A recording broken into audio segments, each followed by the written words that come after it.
Hi, I'm Steve Shipkowski. I'm the Senior Audio Director on Marvel's Guardians of the Galaxy. The music, it's definitely infused in the DNA of this game. The Guardians are pretty much a rock and roll band. They are a band of misfits that found each other and have a common goal. With Guardians, the music goes beyond what a normal score and soundtrack would do. It's like rock and roll, man. It's the sights, it's the sounds, it's the smells. The ones who get it, they get it here. Our composer, Richard Jakes, is an amazing, amazing talent. When I heard Richard's theme for the Guardians, which at the time he had just called Hero Theme, that was it. I was done. I wanted this game to feel like a 22-hour film. I wanted to feel big. You could sit down and watch somebody play and enjoy it as if you were almost watching a movie.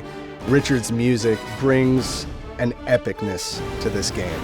When you get into those big battles and you hear the score start mounting up, you almost weep when you hear it because it's just so heartfelt, and it's the right notes in the right order playing at the right time, and it delivers magic.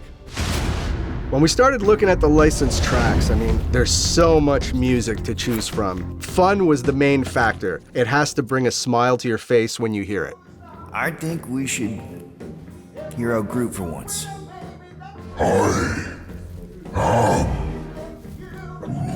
We obviously have some rock stuff, but we have a lot of new wave sort of pop stuff as well that was really big in the 80s. I'll be honest, I grew up a huge Kiss fan, so being able to put Kiss I Love It Loud in the game made me super happy. But I also have a huge affection for something like Gary Numan's Cars, which I just find is such a great track, and it fits so well. Hot Chocolate, Everybody's a Winner. Amazing song. So if you are a child of the 80s or you have some knowledge of the music in that era, you're gonna love it. All right, let's do this. Let's go sell a monster. We're not seriously flying into that. They say the weather patterns of Seknarf 9 are tied to the temperament of its ruler. So we have this great feature in the game called the Huddle. I was looking for a reason to get the music into the game in combat.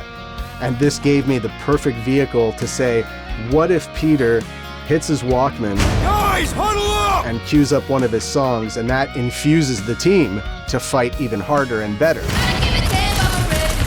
Already missing the jiggle jellies! Once you actually saw the Guardians fighting to something like Culture Club or something else where it's like, it's not what you would think as a music that fits with it, it worked so well and people were smiling. The songs definitely had to work in the Huddle before anything else. Star-Lord, right? It's Star-Lord. The Star-Lord band was a very interesting thing. So my creative director, he approached me and he was like, Peter Quill took the name Star-Lord because in our universe, he loved this band growing up called Star-Lord. So he goes, what about you spend part of your day writing this rock album? Really? You know, like, how much farther can I go? I wrote some lyrics. We tried writing the first song, which was Space Riders with no names. And I always assumed that I was going to find another singer to do the vocals. But when he heard it, he was like, who's singing? And I said, well, it's me. And he just looked at me and he was shocked. And he's like, that's you. And I'm like, yeah. And he's like, okay, we're not changing it. So inside, I was like, you know, a little 5-year-old kid jumping, going, yes, I'm going to get to sing on this. Run with the wind, 'cause the urge is strong.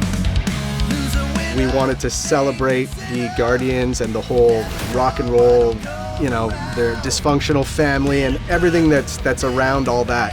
And being able to do an album to support this is like a huge honor, and I hope people enjoy the album as much as we enjoyed making it.